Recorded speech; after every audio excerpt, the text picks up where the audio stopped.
जय जगन्नाथ। व्याप्त बारिधिर विशाल बेलाभूमि कनकमयी काननिका तृप्त किरीटिनी गुरु गंभीर गिरिनाद तथा छविर उत्कलर सर्वश्रेष्ठ और सर्वप्रथम राजधानी कटकर प्रांगण में छिड़ा होई मोर समस्त गुरुजन मानू नतमस्तक पूर्वक भक्तिपूत प्रणाम जनाई मोर वक्तव्य आरंभ करने को जाऊँगी।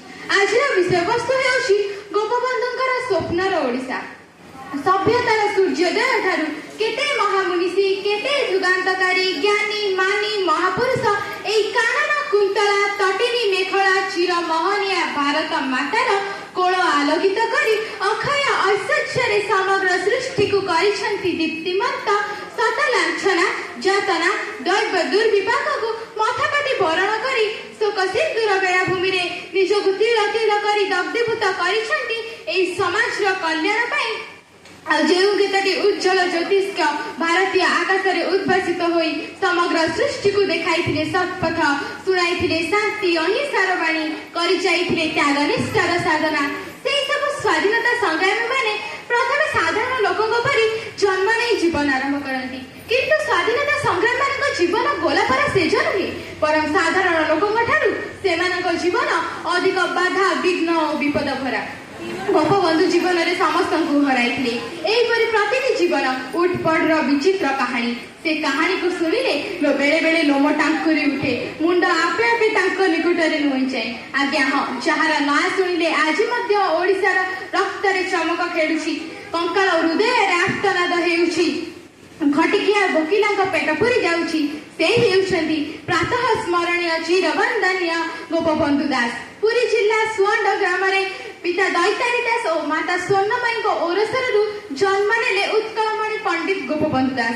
से दिन थिला 1877 मसीहा अक्टोबर मास 9 तारिख पिलादिनु माँ छेउंड तांका लालन पालन दायित्व नेथिले पीयूसी कमल नानी बापा तांका शिक्षार समस्त दायित्व नेउथिले घरे ट्यूशन सार को आनी रखाई प्राइमरी स्कूल खोलाई से प्राइमरी स्कूल ले गोपबंधुकर प्राथमिक शिक्षार समाप्त होइथिला तापर से रूपदेवपुर स्कूल ले नाम लिखाई प्रत्येक महापुरुष जीवन में शिक्षकों प्रभाव पड़ी थाए ठीक से ही परी गोपबंधुकर रूपदेवपुर स्कूल प्रधान शिक्षक पंडित सदाशिव मिश्रकर प्रभाव खूब सुंदर पड़ीला छात्र जीवन कटिला जीवन में मोड़ बदली गला।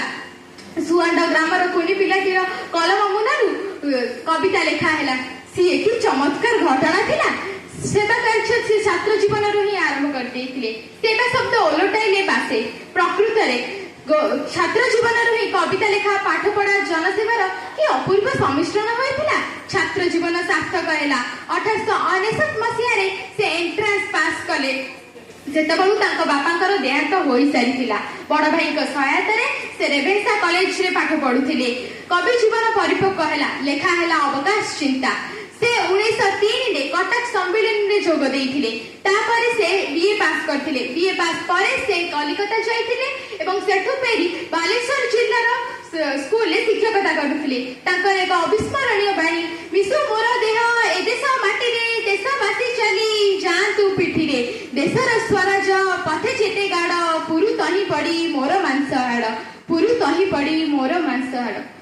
तांकर स्वप्न थिला तांकर स्वप्नर ओडिशा एपरि हबा दरकार जेउठी क्षुधा तृष्णा और दरिद्र रोग मुक्त हेबा तांकर प्राणप्रिय ओडिशार आदिवासी माने निरवता उदार माना शिक्षिता और हृदयवान हेबे।